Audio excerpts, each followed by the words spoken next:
प्रथम वर्ग न्यायिक मजिस्ट्रेट रीवा मध्य प्रदेश शासन अभियोजन को वर्सेस M1 पिता A1 पिता A2 और A2 अभियुक्त पक्ष। यह ज्ञापन निवासी रीवा मध्य प्रदेश। यह ज्ञापन अभियोजन पक्ष मध्य प्रदेश शासन आरक्षी केंद्र सिटी कोतवाली रीवा फरियादी बी की ओर से माननीय न्यायालय श्री प्रथम वर्ग न्यायिक मजिस्ट्रेट रीवा मध्य प्रदेश के समक्ष प्रस्तुत किया जा रहा है। उपरोक्त प्रकरण क्रमांक 946/20 दंड प्रक्रिया संहिता 1973 की धारा 190 के अंतर्गत पुलिस रिपोर्ट अपराध क्रमांक 946/20 के आधार पर माननीय न्यायालय श्री प्रथम वर्ग न्यायिक मजिस्ट्रेट रीवा मध्य प्रदेश के संज्ञान हेतु संस्तुत किया गया है। इस प्रकरण पर माननीय श्री प्रथम वर्ग न्यायिक मजिस्ट्रेट रीवा मध्य प्रदेश को विचारण हेतु अधिकारिता एवं क्षेत्राधिकार प्राप्त है। अभियुक्त गणों पर आरोप है। माननीय न्यायालय अभियुक्त A1 पिता A2 एवं A2 निवासी रीवा मध्य प्रदेश पर भारतीय दंड संहिता 1860 की धारा 294, धारा 248, धारा 325 एवं धारा 323 एवं धारा 506 सह धारा 34 के अंतर्गत आरोप है कि उन्होंने घटना दिनांक 30 नवंबर 2020 लगभग शाम 7 बजे घटना स्थल ग्राम खरकोटी फरियादी बी के घर के बाहर खुली हुई नाली को लेकर मां बहनों की गंदी अश्लील गालियों को लोग स्थान में उच्चारण कर शोभकारित किया तथा उसके घर में अपराध करने के आशय से प्रवेश कर आपराधिक अत्याचार करते हुए गृह अत्याचार किया एवं फरियादी बी पर लाठियों से प्रहार करते हुए स्वेच्छा से घोर उपहति एवं उनकी पत्नी डब्लू को स्वेच्छा से उपहति कारित की तथा जान से मारने की धमकी देकर आपराधिक अभिलाष कारित किया। अभियोजन पक्ष का मामला संक्षेप में निम्नलिखित प्रकार से है। फरियादी बी ने सिटी कोतवाली रीवा में दिनांक 4 दिसंबर 2020 सुबह 8 बजे आकर यह रिपोर्ट लेकर आई। मान्यवर फरियादी उसकी पत्नी डब्लू छोटा भाई दिनांक 30/11/2020 शाम लगभग 7 बजे अपने निज निवास में थे। तभी अभियुक्त गणों के द्वारा गाली देने की आवाज सुनाई दी, जिससे फरियादी बी ने घर के बाहर जाकर देखा तो अभियुक्त गण A1 एवं A2 उसे मां बहनों की गंदी गालियां दे रहे थे और उनके हाथों में लाठियां थी, जिसे सुनकर फरियादी बी झगड़ा न करने के प्रयोजन से अपने घर के अंदर जाने लगा। तभी अभियुक्त गण A1 एवं A2 गालियां देते हुए उसके घर के अंदर प्रवेश कर गए और फरियादी बी पर लाठियों से जानलेवा प्रहार शुरू कर देते हैं। पीटे जाने के कारण फरियादी बी चिल्लाने लगता है, जिसे सुनकर उसकी पत्नी डब्लू उसे बचाने के लिए आगे आती है। तभी अभियुक्त A1 एवं A2 फरियादी की पत्नी डब्लू पर भी लाठी से प्रहार शुरू कर देते हैं। फरियादी बी एवं उसकी पत्नी डब्लू द्वारा जोर से चीखे जाने पर फरियादी का भाई और पड़ोसियों के आ जाने एवं अभियुक्त गणों A1 एवं A2 को रोके जाने पर वह फरियादी बी को जान से मारने की धमकी देते हुए भाग जाते हैं। अभियोजन पक्ष के साक्षीगण। प्रथम साक्षी फरियादी बी महोदय, फरियादी बी ने भारतीय साक्ष्य अधिनियम की धारा 137 के तहत मुख्य परीक्षा में बताया कि अभियुक्त गण A1 एवं A2 ने घटना दिनांक एवं स्थान पर गंदी गालियां दी। फरियादी बी के घर के अंदर प्रवेश कर उस पर एवं उसकी पत्नी पर लाठियों से जानलेवा प्रहार किया, जिससे फरियादी बी की दाहिनी भुजा की अस्थिभंग एवं सिर पर चोट लगने से रक्तस्राव हुआ तथा उसकी पत्नी डब्लू की बाएं भुजा एवं दाहिने पैर पर चोट आई। अभियुक्त गणों ने जान से मारने की धमकी भी दी। अभिकथनों को समर्थित दस्तावेज। FIR रिपोर्ट प्रपत्र क्रमांक 1, चिकित्सीय रिपोर्ट प्रपत्र क्रमांक 3 बी की ओर से और अभियोजन साक्षी क्रमांक 2 डब्लू जो कि बी की पत्नी है। अभियोजन साक्षी क्रमांक 2 डब्लू ने भारतीय साक्ष्य अधिनियम की धारा 137 के तहत अपनी मुख्य परीक्षा में फरियादी बी द्वारा किए गए कथनों का सावधान रूप से समर्थन किया। अभियोजन साक्षी क्रमांक 3 जो कि बी का भाई है। अभियोजन साक्षी 3 आर ने भारतीय साक्ष्य अधिनियम की धारा 137 के तहत अपनी मुख्य परीक्षा में फरियादी बी के कथनों का समर्थन किया। अभियोजन साक्षी क्रमांक 4 डॉक्टर। अभियोजन साक्षी क्रमांक 4 डी ने भारतीय साक्ष्य अधिनियम की धारा 137 के तहत अपनी मुख्य परीक्षा में बताया कि वह विषया रीवा अस्पताल में पदस्थ है। उसने ही फरियादी बी एवं डब्ल्यू का चिकित्सीय परीक्षण किया है। चिकित्सीय परीक्षण के दौरान एमएलसी रिपोर्ट बनाई थी जिसमें बी कठोर वस्तु से गंभीर उपहतियां कारित हुई, डब्ल्यू के शरीर में साधारण उपहतियां कारित हुई है। डॉक्टर डी ने ही चिकित्सीय परीक्षण रिपोर्ट प्रमाणित की है। प्रपत्र क्रमांक 3 बी के दाहिनी भुजा की अस्थि भंग और सिर पर चोट है। प्रपत्र क्रमांक 4 में डब्ल्यू के दाहिने हाथ एवं दाहिने पैर में भी चोट आई है। एक्सरे रिपोर्ट दाहिनी भुजा की अस्थि भंग का है। अभियोजन साक्षी क्रमांक 5 विवेचना प्राधिकारी आई। अभियोजन साक्षी क्रमांक 5 आई ने यह अभिकथन किया है कि उसने ही मामले का अन्वेषण किया है। उसे 4 दिसंबर 2020 को प्रथम सूचना रिपोर्ट प्राप्त हुई। समर्थित दस्तावेज प्रपत्र क्रमांक 1 घटना स्थल का नक्शा तैयार किया। विषया अस्पताल से एमएलसी रिपोर्ट प्राप्त की जिसमें बी को गंभीर उपहति एवं डब्ल्यू को साधारण उपहति कारित हुई है। उसने अभियुक्त A1 एवं A2 के कब्जे से लाठियां जब्त की है।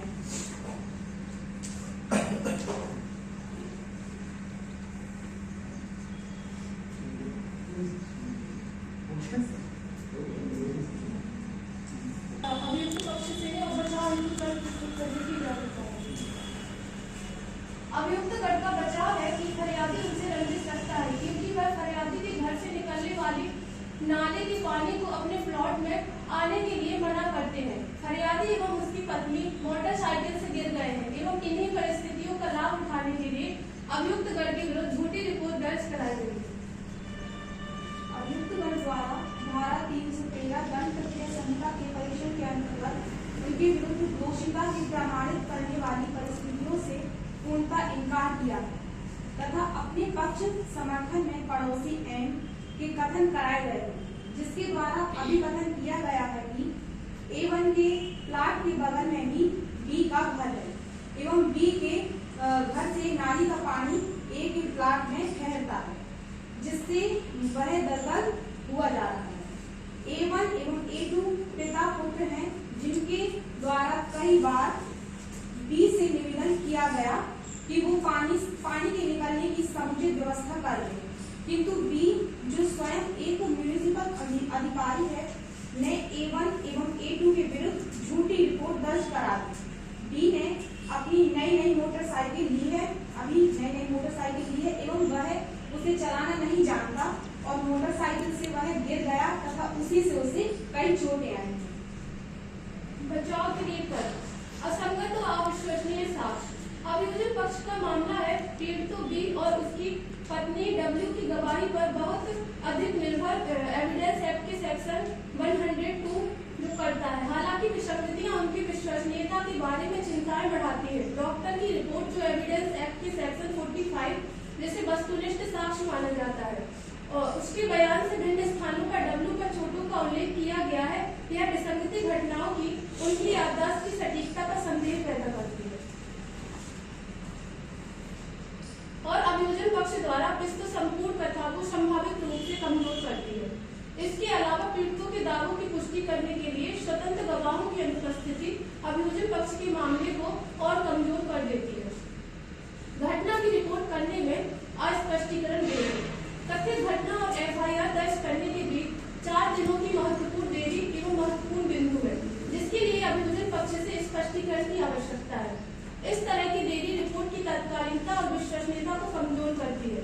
बचाव पक्ष को समय बीतने और बाहरी कारकों के संभावित प्रभाव के कारण जानकारी की संभावित अविश्वसनीयता पर विचार करने के लिए अदालत से आग्रह करना चाहिए। श्रीमान जी, सबूत का भार पूरी तरह से अभियोजन पक्ष पर है।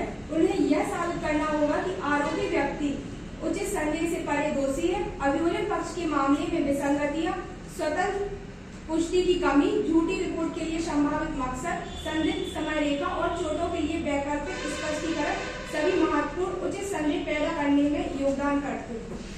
श्रीमान जी, सुप्रीम कोर्ट के द्वारा कुछ मामलों का विवरण इस प्रकार से है कि केस रमेश बाबूलाल दोषी बनाम गुजरात राज्य 1996। इस मामले में अदालत को सावधान करता है जब FIR दर्ज करने में महत्वपूर्ण और अस्पष्ट देरी होती है, रिपोर्ट वैधता और सत्यता पर इसके प्रभाव पर जोर दिया जाता है। यह सीधे तौर पर यह कहता है कि जब एफआईआर की गई तो उसमें 4 दिन का समय क्यों लिया गया। श्रीमान जी, दूसरा केस इस प्रकार से है कि राम नारायण बनाम यूपी राज्य 1973। यह मामला इस बात पर प्रकाश डालती है कि कैसे शत्रुता या द्वेष झूठे आपराधिक आरोपों के पीछे महत्वपूर्ण कारण हो सकते हैं। विसंगतियों को उजागर करके झूठी रिपोर्ट के लिए संभावित मकसद स्थापित करके समय सीमा और अवसर पर सवाल उठाकर वैकल्पिक स्पष्टीकरण प्रदान करके और अदालत को सबूत के बोझ की याद दिलाकर बचाव पक्ष अभियोजन पक्ष के मामले पर पर्याप्त संदेह डालता है। अतः श्रीमान जी मेडिकल एवं चक्षुदर्शी साक्षियों के साक्ष्य में भिन्नता है। अभियोजन द्वारा किसी भी स्वतंत्र साक्षी को परीक्षित नहीं किया गया है तथा एफआईआर लेख कराए जाने में अस्पष्ट विलंब है। अभियोजन की कथन पूर्णतः झूठी है क्योंकि दिनांक 30/11/2020 को कार्तिक पूर्णिमा गुरु नानक जयंती की छुट्टी थी। अतः फरियादी के द्वारा अपने कार्यालय से आने का प्रश्न ही नहीं उठता है। उनके बचाव का स्तर संभाविताओं की अधिक संभावना का है। अतः वे विचारण के सभी आरोपित अपराधी दोषमुक्त के हकदार हैं। मानव जो बचाव पक्ष के द्वारा कहा गया कि जो रंजिश थी वो नानी के चलते थी, तो जितना उद्देश्य अभियोजन पक्ष के पास है उतना ही उद्देश्य बचाव पक्ष के पास भी उसको पीटने के लिए।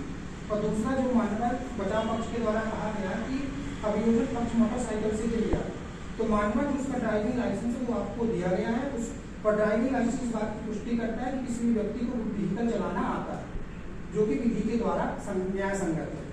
मानव जिसके द्वारा कहा गया कि धारा एविडेंस एक्ट धारा 102 के अंतर्गत विसंगति है, उस विसंगति के बारे में मानव बचाव पक्ष के द्वारा स्पष्ट नहीं बताया किस बात को लेकर विसंगति। मानव जो स्वतंत्र गवाहों की बात की गई, स्वतंत्र गवाहों के संबंध में भारतीय साक्ष्य अधिनियम 1872 की धारा 120 कहती है कि किसी व्यक्ति के विरुद्ध दंडिक कार्यवाही में उस व्यक्ति का पति या पत्नी सक्षम साक्षी होगी। तो मानव 4 दिन की रिपोर्ट की एफआईआर में विलंब के लिए बचाव पक्ष ने बताया है। उसमें मानव जो को प्रपत्र पत्र 3 में आपको एक्सरे दिया गया, उसमें बताया गया है कि उसकी दाहिनी भुजा की अस्थि भंग हो गई है और वो 3 दिन तक अस्पताल में एडमिट रहा है। मानव कोई व्यक्ति जो अस्पताल में 3 दिन तक रहा है उससे यह अपेक्षा नहीं की जा सकती वो तुरंत ही जाके एफआईआर दर्ज कराए, इसलिए 4 दिन का विलंब में मानव को न्याय संगत है। तो मानव सबूत का भार के संबंध में बचाव पक्ष के द्वारा कहा गया, तो इसके संबंध में अभियोजन साक्षी क्रमांक 5 विवेचन अधिकारी है, उन्होंने अपनी रिपोर्ट में जब्ती पत्र जो पेश किया है उसमें उन्होंने बताया है कि अभियुक्त A1 एवं A2 के कब्जे से लाठियां जब्त हुई हैं। और इसी संदर्भ में मानव जो अभियोजन साक्षी क्रमांक 4 है डॉक्टर, उसने अपनी रिपोर्ट में बताया है कि जो भी चोटें B को और W को कारित हुई हैं वो कठोर वस्तु से कारित हुई है मानव, जो कि लाठी से होना संभव है। तो मानव चक्षुदर्शी के संबंध में जो विटनेस क्रमांक 2 है W, उसने भी बताया, और जो विटनेस क्रमांक 3 R उसने भी बताया। वो चक्षुदर्शी साक्षी जिन्होंने उस घटना का पूरा समर्थन किया है जो अभियोजन पक्ष के द्वारा बताई गई है। उस घटना को न सिर्फ अभियोजन पक्ष के भाई या पत्नी के द्वारा बल्कि अभियोजन विवेचन अधिकारी के द्वारा भी प्रमाणित किया गया।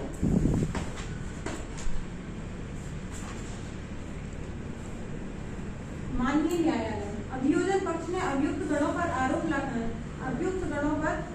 आरोप लगाए गए सभी आरोपों को संदेह से परे साबित किया है तथा समर्थित दस्तावेज भी प्रस्तुत किए हैं। अतः माननीय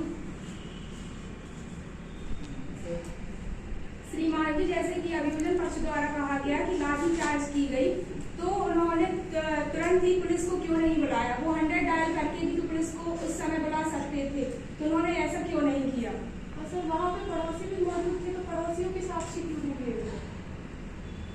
श्रीमान जी, अभियोजन पक्ष युक्ति समय से परे वह प्रूव नहीं कर पाए और उनकी मेडिकल रिपोर्ट और अभियोजन साक्षी में भिन्नता भी है।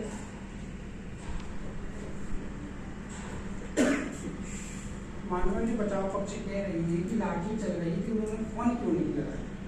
तो मानव जो बचाव पक्ष कह रहे हैं कि सामने से लाठी कर रही हो, व्यक्ति फोन लगाया सर, नहीं जा नहीं रहा है। जब उसके पड़ोसी आए थे तो गोली तो लगा सकते थे। तो मानव पड़ोसी के संबंध में बताया तो मानव किसी विटनेस का न्यायालय में ना आना इस बात के लिए संकेत नहीं करता कि अभियुक्त को उस गुनाह की सजा ना दी जाए, उसे चीज से नहीं दिया जाए। अतः माननीय न्यायालय से अभियोजन पक्ष की प्रार्थना है कि अभियुक्त गणों को कठोर से कठोर दंड से दंडित किया जाए, जिससे समाज में शांति बनी रहे तथा आम नागरिकों का विश्वास न्याय व्यवस्था में बना रहे।